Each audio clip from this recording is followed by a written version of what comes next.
Welcome to Unpacked Radio. For those who tuned in last week, we have some church announcements for the Black Business Hour. We will be doing a rebroadcast for that show on October the 30th because we missed about 15 minutes of good information. So we will be doing a redo of that show on October the 30th. Today we'll be talking about being black in America, the new Black Panther Party, Black Lives Matter. Let's chop it up with DJ Smoke and Brother Akmar from the National Black Association for Self-Defense, New Black Panthers. They out here doing their thing. We're going to find out what's going on in the community. We're going to come up with some solutions, and we're going to figure it out right after this in 1 minute.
Let's see what happens. Okay, let me try that. Right now, it work. Welcome back to Unpacked Radio. I am your host, Norris the Pope Johnson. We have DJ Smoke. We have Brother Akmar. We talking about the new Black Panther Party, Black Lives Matter. What's going on in the community? I'm going to bring you in with a little story about when I realized I was a target.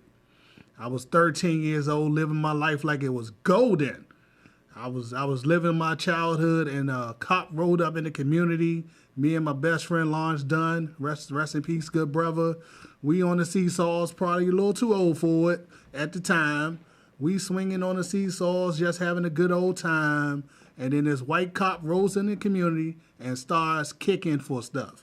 If those who are not from the inner city, you don't know what that means. He's looking for drugs. He's looking for the crack. He's looking for money. We're 13 years old. Instead of us coming into us and saying, hey, how you young men doing, trying to figure out what's going on, or trying to be a representation of the community, nope, he want to lock your ass up and make you a number. He want to put you underneath that 13th Amendment, which can go two ways. Either you can get your freedom or you're going to go imprisonment. That's when I feel like, that's when I knew I was a target. What about you, DJ Smoke? When did you realize you was a target for the white man? It's the same thing, man. I mean, honestly, if they pull you over, it's something that what I've noticed that they go off if you got something like a tail light out, or if you have anything like tint that's too dark and all that, and which I do have all that, it's something that would just trigger them. And I've learned that by being pulled over just for tint, and then it wind up being a whole nother scenario. So I'm like, man, I mean, they harassed me, and I was like, okay, just give me my warning, for the tint, and it wind up being in a whole nother situation. So, Now, the good brother been in the game for a long time. So, good sir, when did you realize that you was a target and you needed to be in this fight? Well, thank you, Brother Norris, and thank you, Brother DJ Smoke, for just sharing these few moments with our broad and vast listening audience and participating audience. And the love was shown to me by the Most Honorable Elijah Muhammad in I believe I was 5 years old when I began to start to challenge the preachers that had a misconception of what the original scriptures were supposed to mean for us as a people. And we saw the concept of white supremacy quite early. And one of my first challenges, when they integrated the schools and these white folks decided to burn a cross on my mother's lawn, and I broke out with my broken handle .22, and it was a revolver, and a sawed-off shotgun. And back in the country, they would fire in the air, and the crackers would run through the woods with the 30-06 with the scope on it. And I knew that we were dealing with a bunch of cowards. And from 5 years old into 13, and from 13 to nearly 70 years, I have been fighting for black revolution. I am the Imam Akbar Abdullah Kareem. I am a sheikh since the Juneteenth of this year, 2020, June 19th, 2020. I am a sheikh in al-Islam, the Quran, and the Sunnah of the Prophet sallallahu alaihi wasallam. And our teachings are not quite clear on the Sunnah about the devil, but the Most Honorable Elijah Muhammad said the white man is not a devil, but actually the devil himself. And from that teaching, we found the she-devil that many don't teach on the white woman. But in this session, we may share some of that to bring light to police brutality and what the execution and execution of our beloved sister right in her own home in Louisville. And Breonna Taylor did not deserve to be executed like a mangy dog. But we are going to bring light, and we're going to bring Carpool for Justice. CFJ is going to challenge the white supremacy and challenge the grand dragon of all white nationalism, Donald the Duck Trump himself, ducking black people, ducking the domestic, and ducking the foreign policy. Black power. All right, Brother Amar, let me ask you a question. For those who don't know, because a lot of black people just got into it, but for those who do not know, what is June 19th? June 19th is the recognition of the signing of an Emancipation Proclamation, which the Most Honorable Dr. Martin Luther King Jr. raised this idea and undid the riddle, which is greatly responsible for the execution, or some call it the texecution, of the Honorable Dr. Martin Luther King Jr. And he said there's 80, and it was 7 years, and actually 50 times 20, and then 7 years, 67. There was a signing of an Emancipation Proclamation, but he said, why is it that 100 years later, the black man, the black woman, and our black children still are not free? Because there was evidence of white plantation slavery against African, a form of African plantation slavery was still being practiced in America during the 60s. And the white president, see, there's no Jim Crow. There's never been a cracker named Jim Crow. Jim Crow is a presidential bill. These are laws of the President of the United States. How can you do an entire documentary on Abraham Lincoln and leave out the chapter on Andrew Johnson? I did not say Jackson, but I said Andrew Johnson had vetoed nearly the entire Emancipation Proclamation, which freed us up. We say, whose street? Hit it. Our street. Now, whose land? Our land. Black power? Black power. And that's what it is. They borrowed that land from Nat Turner and the Network, from Dr. Frederick Douglass, and from our ancestors. And they borrowed the land, Lincoln said, to protect the Union and protect the Capitol and protect the white supremacy house.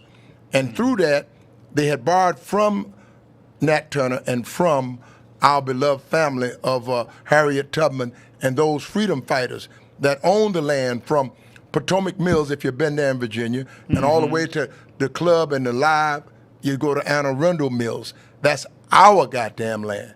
And the evidence is in history to show it. Black power.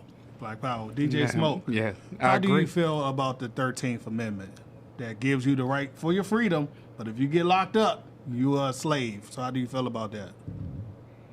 I mean, it's 50-50 if you actually think about it, because who wants to get locked up? But you also want to have your freedom of speech. So at the end of the day, I don't know how to feel about that, you know. And as far as what he was talking about, I agree with that, because if anybody that's been through some things and been with the, you know, dealing with the federal law and all that good stuff, you would know that it's something that you don't want to talk about, but then you got to talk about it because what's going on in the world. So I don't know. That 13th Amendment, I'm 50-50 with that. You know, I mean, how you feel about it? Me personally, even though he sounded crazy when he said it, but I think what he was trying to say, Kanye West, when he said the 13th Amendment should be abolished, he didn't really clarify his statement. Because being honest, it should be abolished. They made a whole documentary currently on Netflix called 13. The 13th Amendment is very dangerous to all people who are poor. Because most poor people end up going to jail because you can't afford a lawyer, you can't afford that bail. You end up sitting there for a year or maybe 2 years waiting for a little bit of small money just to get the hell out. But while you're in there for that time, you are a prisoner. You're working for $1 or $2, you're working for a nickel or $2. And like matter of fact, perfect example, California, last year when they had the fires, they used prisoners. Those prisoners didn't get paid shit. And they can't, once they get out and get their freedom, guess what? You can't be a firefighter. So you just now risk your ass to put out a fire when you was a prisoner for a nickel a day, and once you get your freedom, you can't do what you were just now doing for free. Now that's some bullshit. No, it is. No. That's some bullshit. I agree with you. And this coming from a black Republican. Yeah, So, I know. I totally agree. Totally agree. In that, the 13th Amendment, it empowers white nationalism by overcrowding those prisons with black men and women. An example typical could be Eddie Bauer wear, or even some say polos wear, could be manufactured actually in the prison and pennies on the dollar, and then he sells it for about a 1,000,000% markup. And you look at what's going on for the manufacturing and the production of a thing, but using black slave labor. So the 13th Amendment, some of the original intention was to free the woman and to free the black man to be able to vote, to be able to have the freedom of speech and freedom from all forms of enslavement. And it actually enslaves you another way, in that you didn't have the right to have, perhaps with the so-called Jim Crow law or the Andrew Johnson laws, would not allow you to sit on the park bench with a white man and sit there and drink coffee on that park bench. A law, who could think of such a law that you couldn't read because you're black, or you couldn't go in a department store and take a look at something and maybe decide to try it on, and the law would force you to buy that garment, and then from there you were forced into some circumstances beyond your control that the law was on the side of big. So what kind of a great nation would practice that kind of an injustice towards black people? Where is a great nation that would hang a black man, lynch him for reckless eyeballing on a white woman? Who could think of a law that would put you in a slave ship? And who could think of the design on that slave ship, the architectural design on that slave ship, and then actually carry out the building of that slave ship, where you would be trapped in your own waste, your own urine, your own feces, and your own wet dreams, your sexual and biological waste and necessity will make a new bacteria with a total cross-contamination of human waste with men, women, and children, and then go on to practice that over a century, and then look at the condition of black people from being exposed to their own waste. And then you talk about a pandemic, some hell of a thing was done to us long before a goddamn pandemic. Black power. Black power. And a strong black military to black that goddamn call. This is why we've come here today. Yes. To black. If you want reparations, then you black it with a strong military. If you want to see something happen, then put a rifle on every shoulder blade, huh? SCLC, Nation of Islam, huh?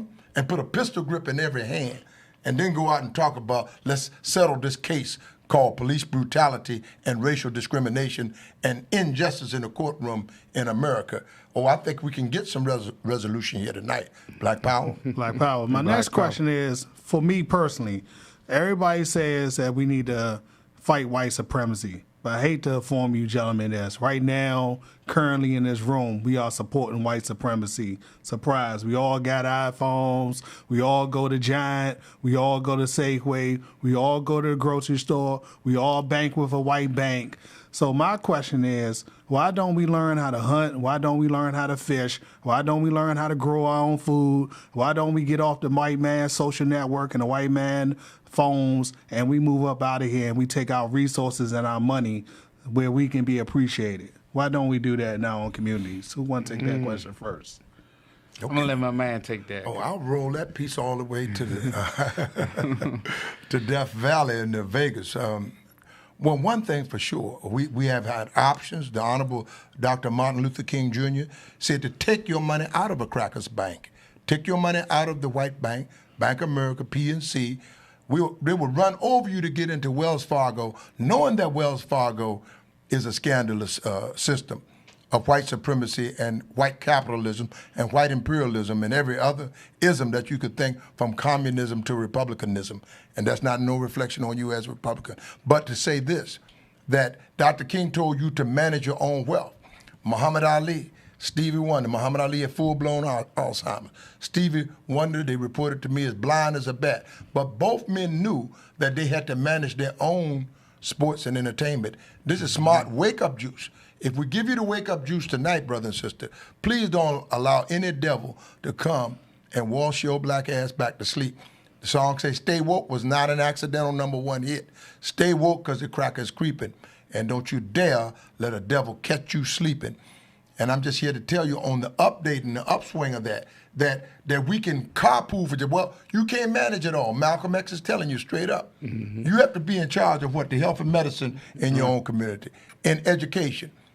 So if you can't take charge of all of that immediately, but those were your marching orders from Malcolm X, from El-Haji Malik Al-Shabazz, gave you those marching orders to take charge of the education in your own community. You can't take it? Well, we're going to offer you an ultimatum. Dr. King spoke in ultimatums. He said, if you don't do this, well, then we're not going to pick up your garbage. If you don't let me sit at the lunch counter, then we're not going to drive in your car. We're not. Matter of fact, he didn't tell you get on the bus. He said get the hell off the goddamn bus. Get on your own bus and carpool for justice for yourself. There was a Montgomery boycott of the bus system and the train system, and from what I understand, was totally successful. Well, we're calling you today, right back to Dr. Martin Luther King Basics 101. You can take charge. You maybe can't run education, health, and medicine the way you want to, but goddamn it, I remember and I understood it. And I'm telling you straight up, you can take charge of your transportation. You can take charge of your food. We got We the People food on the program of Elijah Muhammad, Do for Self. Today we're calling it We the People Organic Food, restaurant, food, delicatessen, food take in, and food carry out and take out for yourself. And we can manage every form of transportation for black people. As you know, the little lady waiting there for her groceries and waiting on the, and you go in there, hey, I know her. Come on here, Miss Jones, get her. And another old school will come up and say, hey, brother, you can't go there. That's my lady first of the month. So we already carpooling for our grocery shopping for a lady. But we can carpool and take our people to Target and to Best Buy and take them to this radio station on their own time appointments. We can run Uber, Scuba, Drift, and Riff and Lyft right the hell out of the black community. We're taking bucket loads of money to Lyft, Drift, and Uber. Dr. King said you can carpool for justice. Dr. King said you can put your money in a black bank. Black power. And so did Huey P. Newton said what? To arm yourself or harm yourself. Black power. And Dr. Khalid Abdul Muhammad said, what is your God and your gun? If you make that call for reparations and you make a call, you want to clean that alley, then black it up with a black military and let's get some things done. Black power? Black power. Black power. I totally agree with that because at the end of the day, if we can just invest in all black businesses and give that energy back that we give to all these other white owners and all that and do it within our system, it's going to be a whole nother level. This is what they don't want us to do. They don't want us to do this. Teach, Smoke. They don't want us to do this. They don't want us to build. They don't want us to have everybody investing in black businesses. Because if we can all invest in each other, man, you talking about millionaires, billionaires, not only that, they not ready for this. Because we invest so much into them. Why not invest into ourselves? Why not invest into our own culture? I don't understand that. I don't understand why we don't do that. There's so many black businesses out. I mean, I have a black business myself, but there's so many black businesses out here that's struggling, especially during this pandemic. And come on, reach out and touch. Black power. Reach out and touch. So I feel you. Let's do that. Black power. Black power. I like that. All right, my next question, toss-up question to whoever want to take it first. I noticed in the community that we have a lot of problems in some of our bad communities with shootings, robberies, rapes, and murders.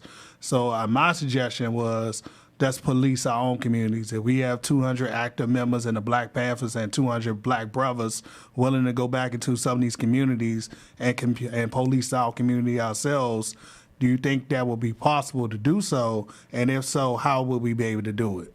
My. I took a shot at that one. You can take a shot at it, baby. Take a shot. My own shirt here, read out of the sayings of Dr. Frederick Douglass and others. And black on black love is not a crime, brother and sister. And when you use it's not love until you use it. The Honorable Dr. Frederick Douglass said to organize against the opposition. And we know that the white man is the opposition. A lot of people don't like talking about the white man. But we must bring the truth to power. And once we understand comprehensively that, look at this diagram now, the shootings in the black community that they have misinherited from a prolonged exposure, a prolonged relationship with the white man has caused us through the wrong diet. And we don't know how to protect our melanation. You have come to a circumstance now that it is a non-melanated nation against the melanated nations. And when those bloody Brits came up on these 13 colonies around, they shot at those bloody Brits and struck them what Elton John said, right between the eyes. They didn't have no sharpshooters. They had no Navy. As a matter of fact, most of the world laughed at this thing called revolution, right here with the bloody Blitz. They say the redcoats are coming, and they blooded up them bloody Brits, Yes. And a smaller force, a weaker army with no sharpshooter and no Navy. Not only did George Cornwallis bow down, but he actually bowed down and surrendered to another general that was called George Washington. And this lesser army at Yorktown, right a few miles from the studio, we find that these people who were invading were taxation without representation. Now, why is it still on the goddamn license plate? I just drove up here in the car Did you see it on the Brother Norris saw? Welcome to D.C., baby. Sister Norris saw. People from the plantation saw what? Taxation with no representation. Welcome to D.C. Another 200, 300, 400 years away from the so-called Revolutionary War. We're still carrying it on the plate because the white man has never stopped cracking the whip. You say, why do they call him cracker? Because he just never stops cracking the whip. He's unrelenting in his determination. I believe that every white man finds it as a honorary, a badge of honor of some sort to wear a body bag, to have a notch. See, Billy the Kid, we always had some hero, Jesse James. Billy the Kid had 19 notches on his belt. And he was about 19 years old. He had one, and you there rooting, Billy, come on, get you one more so you have a dove. Get you 20 body bags, right? Jesse James will come on into town and rob everybody that he could rob, huh? Next day, here come old Frank James. His damn near twin brother would come in. He'd become the sheriff, and then he'd rob your ass for the rest of the stuff. So the hero was always Al Capone, Frank James, Jesse James, Wyatt Earp, some wild guy known for killing. Donald the Duck Trump today wears those body bags as though it's a badge of honor. We started at 0 body bags in the pandemic, escalated to 1,000 body bags, escalated from there 10,000 body bags, escalated 30,000. 10 is not enough, and 10,000 not too many. 40,000, 50,000 body bags. In a record time, the pandemic wiped out over 50,000 some black people. So this is telling me and those who research that the black man, the black woman, and our black children were the targets all the time. That the Euragency, they teach you, Europe, a continent, teach you that this Asia continent, teach you Africa continent, North and South America continent, and then that last year before you enter college, they introduce Eurasian. So the European and the Asian have teamed up to bring this pandemic to the doorstep of black people. I say reject that. Take over transportation and food for yourself, and let's go on and work on getting the rest of our freedom. Because black people are in power. When you take it, Dr. King said, they won't give you the emancipation, won't give you liberation. He said, if you want those noble attributes called justice, liberation, and emancipation, then goddamn it, you're going to have to take it, because the white man is not going to give it to you. Black power? Black power. Black and power. A strong black military that black the goddamn call. Black power. Black power. I totally agree with All that. praises to Allah. We in the era right now that we need to grow our own fruits, our own vegetables, everything. Teach it. Like we really need to focus. Like you said, you don't know what's gonna happen with these banks. You might have to start taking your money out the banks because you don't know what's gonna happen. This coronavirus, it's really showed what's going on in the world. So like I said, you really have to start growing your own everything. Go ahead. Yeah, because what we getting in the grocery stores, we getting leftovers, we getting all this feast and nah, it's not expired food and all that. No.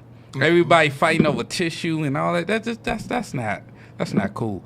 So we gotta really focus and really think about, okay, we in a pandemic that we gotta understand what's going on.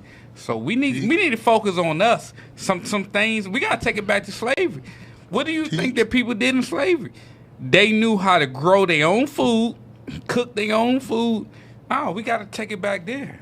Go ahead. That's where I'm at. All right, and my next question, and it's going to be a tough one. Me personally, I feel this is going to be the toughest question I may ask you, gentlemen. My. Now, we have a 2A amendment going on right now. Some people feel like they want to take our 2A rights away. Some people say we should have them.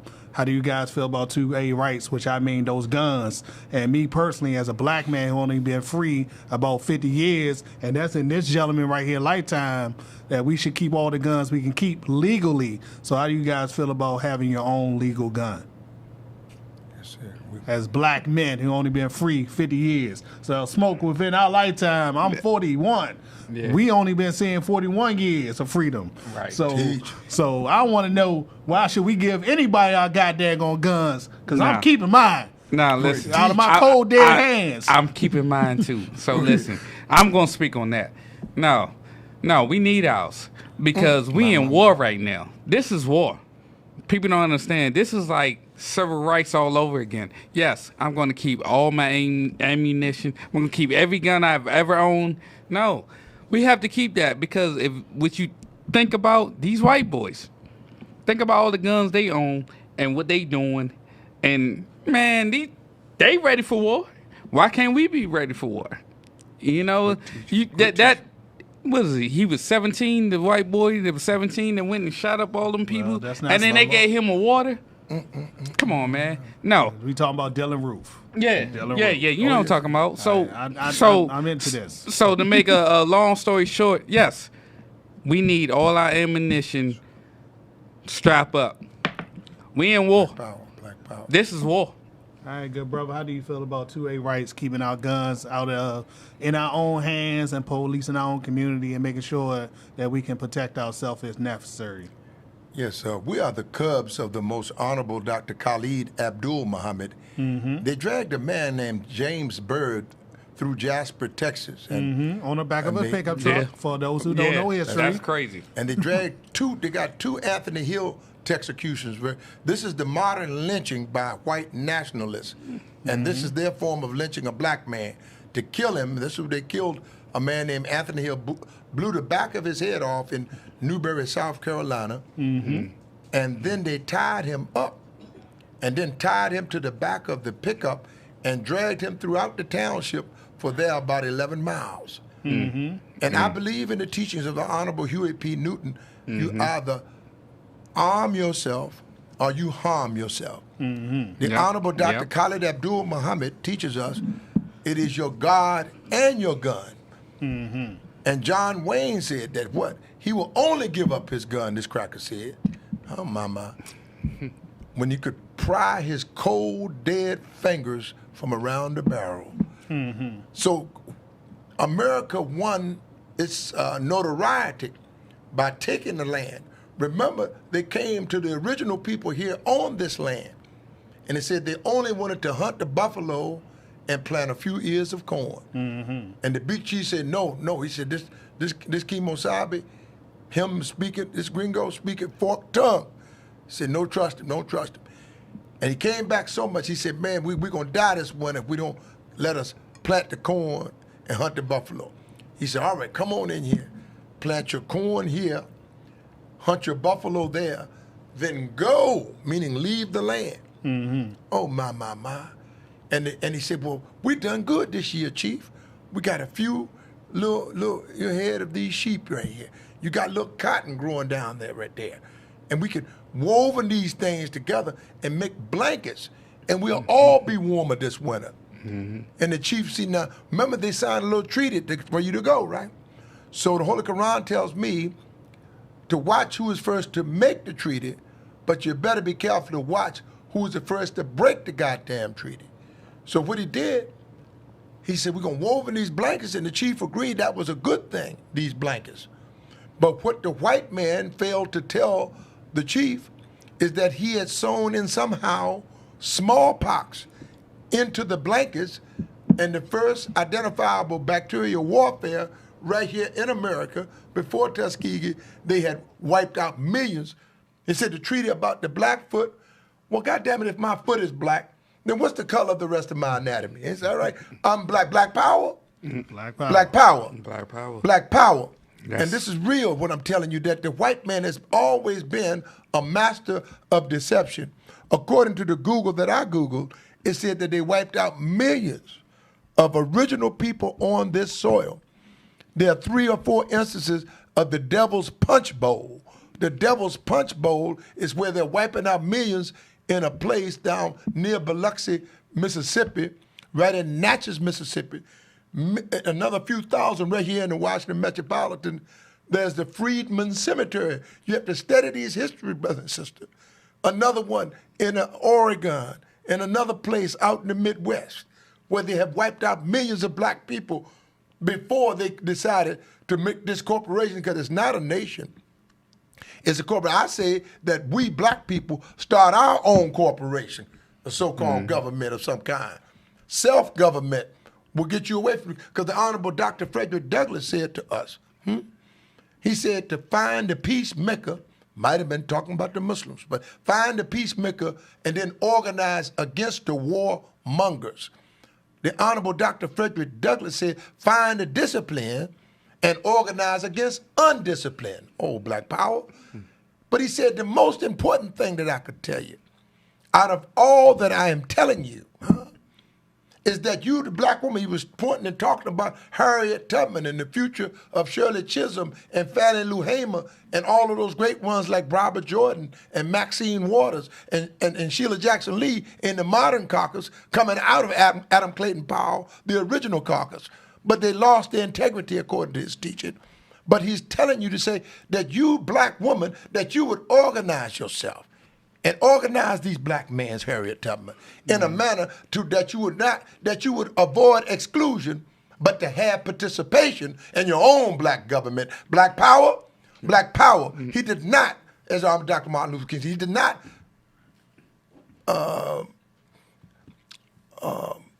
bring you into a burning house. He said he may have integrated you into a burning house. Frederick Douglass didn't advise you go into Cracker's house. He said, they said, well, Fred, here's your Bill of Rights, Fred, right here. He said, no, that's your goddamn Bill of Rights. He said, oh, Fred, this is your Constitution right over here. No, he said, that's your goddamn Constitution. Huh? He said, but Fred, look, here it is, there's your Declaration of Independence. He said, no, that's your declaration to declare your independence and your freedom because I'm a goddamn slave. Huh? Until all of us are free, none of us are free. Black power. Black power. He said, actually, it is your knowledge, Fred Douglass said, that will make you unfit to be called a slave. And he said, it is your knowledge that will make you unfit to be a slave. Black power. Black power. And a strong black military. We can black that goddamn call today. Black power. I think I got time for 2 more questions. Black power. This might be a tough one for you two.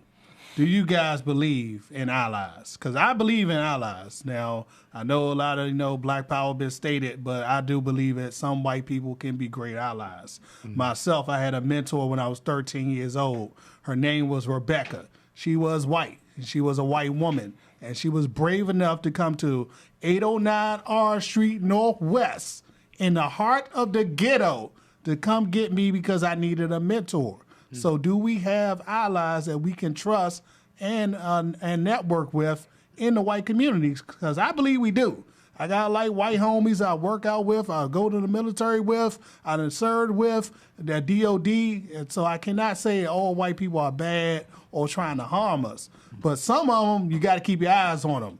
But do you guys believe that a white person can be an ally? Who want to take that first? I'll take that. Yes. I mean, living in where I was living at, in Montgomery County, yes. Because everybody is not what we see on the news. Like, as far as white people, they not. Everybody's not that type of person. I have real friends and real family that I call them that really been there. Nah, everybody's not like that. So yes, I totally agree with that. Like, yes, because everybody needs somebody else that's not from where you at, where you from, where you grew up at, and all that, to show you, like, yo, I still got, hey, I love you. Hey, I want you to win, regardless of where you from. Yes, so I'm going to agree with that. Yes, totally agree with that. Yeah. Good brother. Do you believe we can have white allies in our own community? Somebody to go to war with when the shit hit the fan. The only white ally that I believe that would ever be acceptable in the Black Revolution, divine Black Revolution, is a John Brown type of service. If they show you a 10-year record of John Brown type of service, dedication, and loyalty to the black community, I don't believe in Eminem that he should come in and get #1 record. I don't believe as a black man that can go out and get #1 in heavy metal or in light metal or heavy rock or light rock or anything that is run and operated in the music industry by white people or by the white, even modern classical, or if you want to call it popular music. Can I ask something? Why don't you believe Eminem can get that? Because Eminem can rap his ass off. So I'm trying to understand, why don't you believe that? For it is written and prophesied about the murder on this devil, plus his world of lies. But all these Negroes at BET, they're still eating on burgers and fries, but I stay on an eye for an eye. You know what I tell them? Surprise, cracker. I ask the question, why did you lie, cracker? Huh? See, I ain't your nigga. I got no red, white, and blue. You ain't gonna never see no bandana wrapped on my nappy head. I'm screaming black, but I'm singing fuck the Fed. See, I was your nigga back on September 10. So what the fuck would I look like, a nigga like me? I mean, fighting for a U.S. government? I tell them black power. I became a wise man. But you saw me blow up on C-SPAN. That was black when I was screaming black on Uncle Sam. Because I never gave a damn about no cracker named Uncle Sam. Because I ain't your motherfucking main man. I know you understand. You know what I'm saying. You understand? Man, it sounds like you spitting bars over there. But you know what I'm saying? It does. I'm about to give him a record deal. But sound like you spitting bars. I got one last question because I only got like about 10 minutes left. So I want to get this last. I want to get this last question in. How do you guys feel about programs like the Manbury program you had back in the day, Pride, or when we had youth leadership with me and Smoke was growing up? Why don't we have those in our community no more? Why don't we have job trade type of jobs where we can get some of these young men out of the streets and get their ass back to work? Because that's the only thing that saved me personally from selling drugs was youth leadership. I'm pretty sure for the guys coming up in their 70s, was an opportunity like Pride, that you had an option not to sell the white man drugs in the community. So why do you think they don't have those type of systems no more when we have a youth leadership or a summer job anymore? Well, the Honorable Marion Barrett, when attacking from my experience with him from 1979, the Honorable Marion Barrett looked out for the senior citizens and the youth. He provided a summer jobs program that would have the black youth to be productive, that they can buy their go back to school clothing, and then get those things that are just basic necessities so that he wouldn't be without, and he would have his dignity when he returned to school from over the summer months. But I do believe that Marion Barrett also said that this Korean, he said he's not going to paint the wall. He said he's not going to give you anything decent to eat. They're going to set you up, and they're going to try to kill you. And I remember him saying that very clearly and distinctively. We the New Black Panther Party, did security for him in his last round when he went back to become city council for the last time before passing. But Marion Barrett gave you so many jewels because Marion Barrett was a political scientist, number one. But many overlooked the fact that he was also a chemical scientist. When he wasn't being the mayor, when he wasn't being the city councilman. Facts. So all those who think he was on at that Ballou crack. High School, right? But he taught chemical science at Ballou High School. Facts. So we have to look at our circumstances scientifically and figure it out. There's never been a successful team up with the white man to get freedom and justice. And even those who claimed that they were on the side, those people took the vocational prayer. Who, beloved sister, would take out the home economics program? And because they were promised to be taken out Reagan, Bush, and from Carter days, but they actually came out in Clinton, took those vocational trades and the home economics, knowing that may be the only avenue for a successful career. Don't you get me started on no Bill Clinton, who was the ultimate trickster. Yeah, he is the trickster of all time. Some black president, because he's blowing a saxophone and eating some pork ribs. Oh, my mind. Got to be something wrong with that equation. Black power. Black power. I got a question. I got one last question. I think we got enough time to cover it. Smoke, your father. Sir, you've been in the community for decades. Yeah. What is your final call to action before we wrap up this show? You can go ahead and start off, Smoke. What is your call to action? What would you like to see America start to see in a black man today? Go ahead. Man, first of all, man, they need to respect the black fathers. That's number one. Because they don't show no respect. You know, what's in the news, it's always about, oh, he didn't do this and all that, and females don't, and, you know, we're not going there. But what I'm saying is, respect the black fathers who actually there, who actually take care of their kids. I want to see them. You know what? They need to have a fathers Million Man March, because I'm saying of the fathers who actually there. Now I ain't gonna say a Million Man March, because there probably be like 700 people. But what I'm saying is, the fathers that's actually there that take care of their kids, I would like to see somebody, like acknowledge them, because I don't get acknowledged, and I'm like, I've been there, it's, but mothers always get that acknowledgments and all that, because, I get it, they nurturing and all that, I understand all that. That's a fight for another day. Yeah, no, but I'm not trying to argue with the females versus male, yeah, that's a fight but what I'm saying is, to answer your question, males, good fathers, I'm not going to say all fathers, but good fathers. Listen to what I'm saying. Good fathers. Because a lot of niggas ain't taking care of their kids. So good fathers who's there need acknowledgement. They need their own award show. They need their own everything. And I'm most definitely my own award show. You know what I'm saying? But that's another story. But what I'm saying is, good fathers. I need you to wrap it up, Smoke. We only got 10 minutes. So, yeah, I got you. I got you. Yeah, but my point is, good fathers need acknowledgement. That's all I want to say. All right, I'm going to get mine. I never get my call to action, so I'm going to get mine, and I'm going to make it brief, because a good brother, I know he want to give his.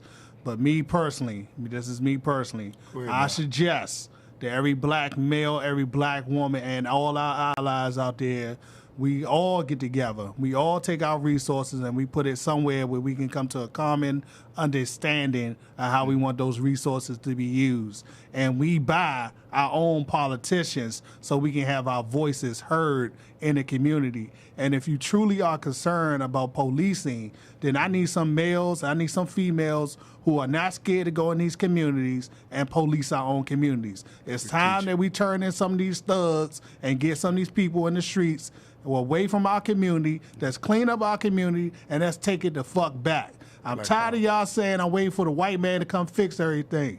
No one's going to save you. Save yourself. You need to police your own communities. You need to represent yourself as a normal human beings. And me personally, I am a black Republican, but god dang it, give me something to fight for, black people. Give me something to hope for. And I do not believe that every white person is bad. I do believe there are some allies out there. Right. But at the end of the day, there are some people you got to keep your eyes on. You just got to keep an eye on them. You watch them, like my man said, for about good 10 years. If they stay consistent, you can ride with them. All right, good brother. Before we get out of here, what's your call to action? Well, beloved, as the national spokesman for the new Black Panther Party for self-defense, we believe that in collective solidarity, that everything that we have attempted to do from the time that Frederick Douglass said his piece, from the time that Nat Turner, we come in the spirit of the Honorable Nat Turner and all of those prophets that came before him. We don't believe that God would have no one sent to us for us, that everyone was sent. Some gay Indonesian woman or a gay boy from Finland, somebody came for them and nobody came for us. We believe that we can carpool for justice and take over transportation in the name of stopping police brutality and white nationalism. We can take over all of our own transportation needs, and we're putting an app out there called CFJ, Carpool for Justice, over this weekend and launching it on Jannah May, meaning the so-called Thanksgiving. The Honorable Dr. Khalid Abdul Muhammad put the Jannah May in place of, on Black Friday, don't you dare get on the crackers.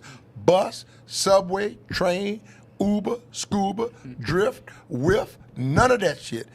Get in our own, we the people transportation.